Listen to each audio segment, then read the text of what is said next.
Okay, today we are quite literally getting to the heart of the matter. I see what you did there. Off to a strong start. I couldn't resist. But seriously, I was looking at the stack of research we have for today, specifically these NUR112 lab manuals on cardiovascular assessment, and I'm realizing something. Yeah.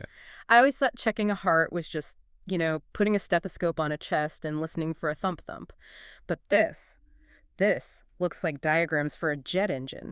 It essentially is an engine, and you're right, most people think it's just about that lub-dub sound. Right. But for medical professionals or, for the nursing students deep in these labs, the stethoscope is actually the last step of the process, not the first. That's what completely surprised me. Yeah. So the mission for this deep dive is to decode that whole process. We're going to figure out how to analyze the body's pump, how to spot trouble before we even touch the patient, and yes, how to use that stethoscope without looking like we're just guessing. Exactly. Think of this as a detective story. The heart leaves clues all over the body, in the eyes, the hands, the neck, even the ankles. Our job today is to learn how to read those clues to answer one big question. What's that? Is this body getting the oxygen it needs to survive? Okay, so before we can play detective, we need to know the layout of the crime scene. We need to talk anatomy. And I have to be honest, looking at these diagrams, the geography is already confusing me. It happens to everyone. Where are you getting stuck? Well, it's the terminology. The protocols talk about the base of the heart and the apex. In my head, a base is the bottom, right? Like the base of a pyramid. Right, But the notes say the base is at the top. right. That is the first hurdle.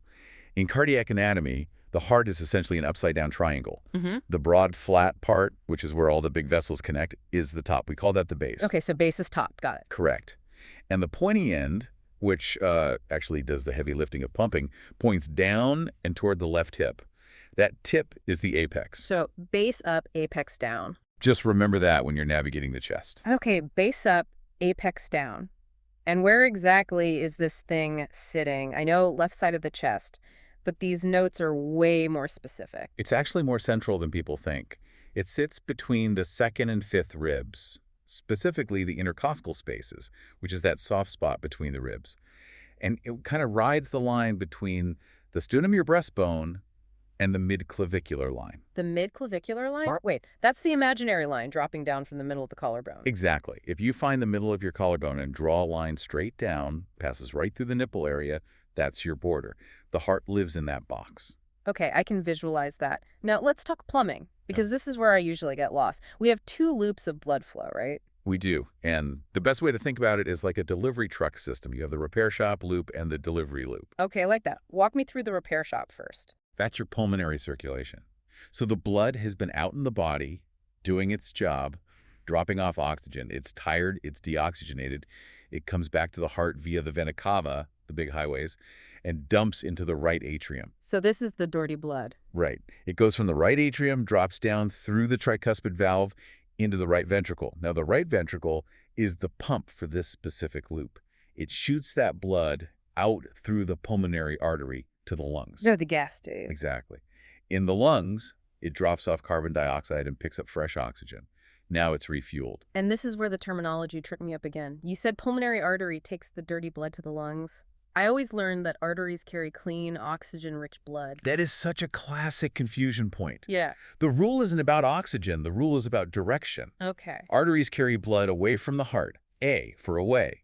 Veins carry blood back to the heart. Oh, okay, that simplifies it. So even though it has no oxygen, it's leaving the heart, so it's an artery. You got it. So the pulmonary artery takes it away to the lungs.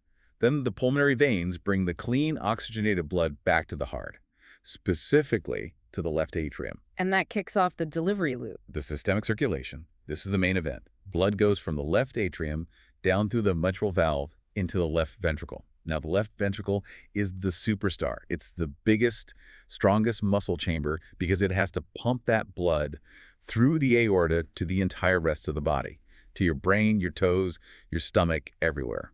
So the right side handles the lungs, and the left side handles the world. That is the perfect summary. But here's the thing. You can have great plumbing shiny pipes, strong valves, but if the pump doesn't know when to squeeze, it's useless. That's the electrical system, right? Precisely.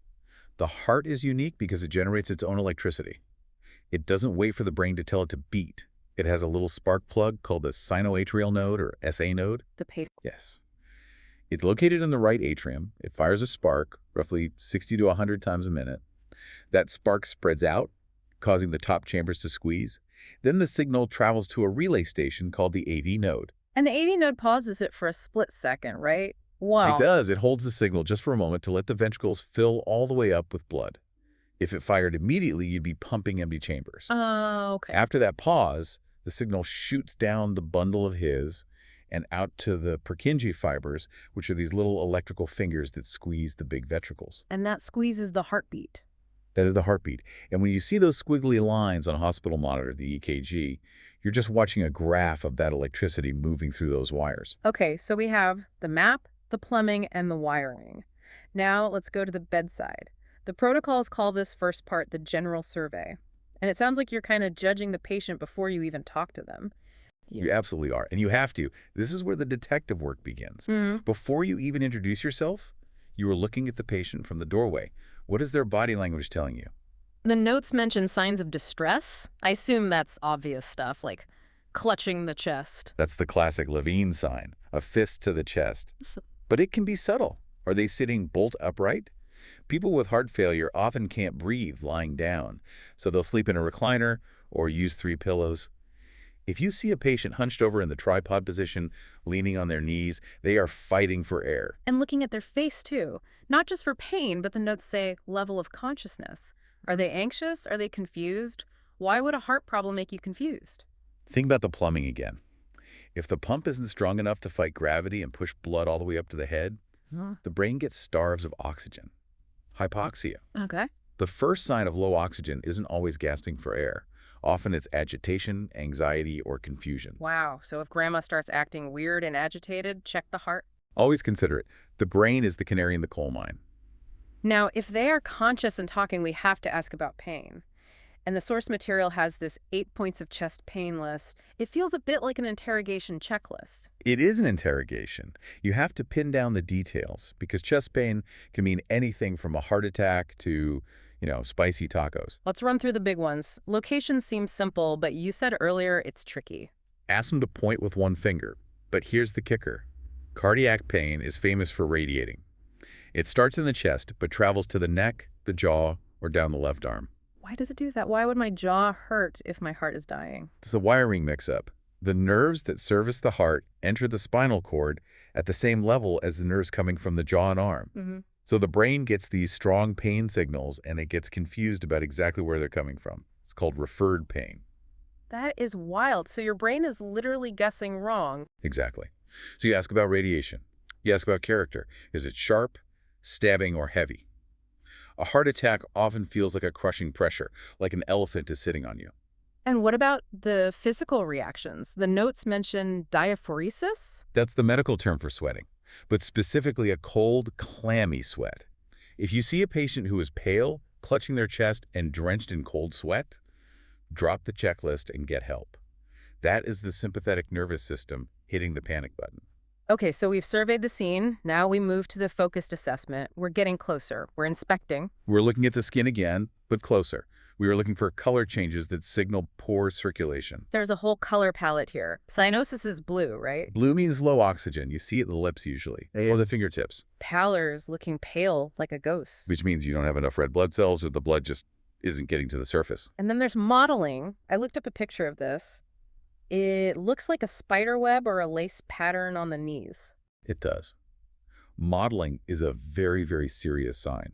It means the body is shunting blood away from the skin to try and keep the vital organs alive. It's essentially saying, sorry, skin, I need this blood for the kidneys. Wow. If you see modeling, that patient is hemodynamically unstable. Okay, moving from eyes to hands, we start palpation, touching the patient. We're checking pulses. Right. And you're not just checking if there is a pulse, you're checking the quality. Is it bounding, hitting your fingers hard, or is it thready, weak, and barely there? And we check them everywhere, wrists, feet, neck. But there's a huge warning label in the notes about the carotid pulse in the neck, one at a time. This is critical. I mean, absolutely critical. The carotid arteries supply the brain. If you press on both at the same time, you are literally choking off the blood supply to the brain. So they would just pass out. They pass out. Or worse, there are pressure sensors in the neck called baroreceptors. If you squash them, they tell the heart to slow down, immediately. So you can massage both carotids and literally stop the patient's heart. Yikes. Okay, note to self, do not strangle the patient, one side at a time. Please. While we're touching, we're checking edema. Swelling. This usually happens in the legs, right? Gravity pulls fluid down. If the heart is too weak to pump blood back up from the feet, that fluid leaks out into the tissues. We call it pitting edema. Because it leaves a pit. Exactly. Think of it like pressing into memory foam or raw dough. If you press your thumb into their shin for about 5 seconds and let go, does the dent stay there? And we grade it on a scale. We do. 1+ is a little dent that disappears fast. 4+ is a deep crater that stays for minutes. It tells you how much fluid is overloaded in the system. And we also check capillary refill, the fingernail pinch. A quick and dirty test for perfusion. Squeeze the fingernail until it turns white, then let go. It should turn pink again in less than 2 seconds. Pink in 2. If it takes 3, 4, 5 seconds, that blood is moving through molasses. The extremities aren't getting fed. Okay. We've looked, we've interviewed, we've touched. Now finally we get to the part everyone waits for. Auscultation. Listening to the engine. The main event. You have to do it right. First, position matters. If a patient is lying flat, the heart just falls back into the chest cavity. It's harder to hear. The notes say, leaning forward pulls the heart closer to the chest wall. It does. It's a great little hack. If you can't hear well, have them sit up and lean forward. It brings the heart right up against the ribs, reducing the distance sound has to travel. And there is a very specific map for where to place the stethoscope. The mnemonic is unique. All people enjoy Time magazine. It's a classic nursing school mnemonic. Yeah. Guides you through the valves in a very specific order. But looking at the diagram, it's confusing again. A is for aortic.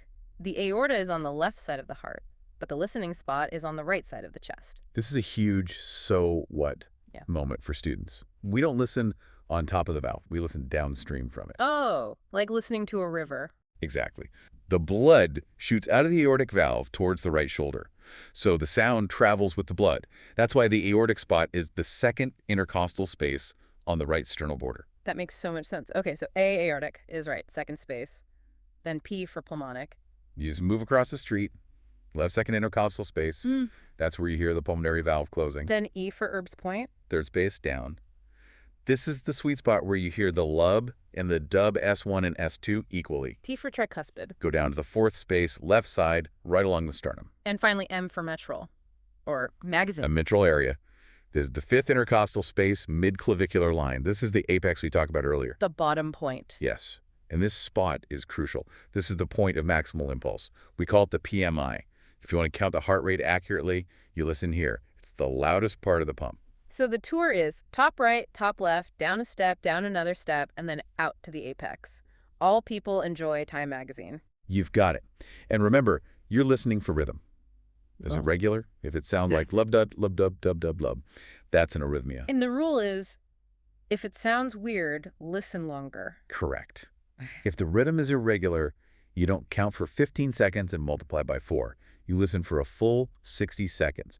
You need to capture the whole picture. It really is a systematic process. By the time you take those earpieces out, you've checked the wiring, the plumbing, the fluid levels, and the engine sound. And then, the most important part of all, you write it down. Documentation. If you didn't chart it, you didn't do it. You need to record the edema grade, the pulse strength, the skin color. These are the baselines that the next nurse or doctor will rely on. You know, walking through this, I have a newfound respect for that general survey. We started by saying the stethoscope is the last step, but honestly, the most provocative thing to me is how loud the body is without making a sound. That's a really great way to put it. It makes me think, the heart is kind of a drama queen, isn't it? How so? Well, think about it. If your liver is failing, it dies quietly. Maybe you turn yellow eventually. But the heart, if the heart is unhappy, it screams. It gives you crushing pain. It makes you sweat. It makes you clutch your chest. It radiates pain to your jaw. It demands attention. It does. It has an urgency system built in. Because if the liver takes a day off, you get sick. If the heart takes a minute off. Game over. Exactly. So that drama is a survival mechanism. And learning to read those dramatic signs, the posture, the sweat, the color, that is the real art of the assessment. Well, I will certainly be looking at my own capillary refill a little differently today. Keep it under 2 seconds. Will do. Thank you for taking us into the engine room. This was absolutely fascinating. My pleasure. It's a complex machine, but it's a beautiful one. And thanks to you for listening. Hopefully next time you see a doctor or nurse working, you'll appreciate the detective work happening behind the scenes. We'll see you on the next deep dive. Stay curious.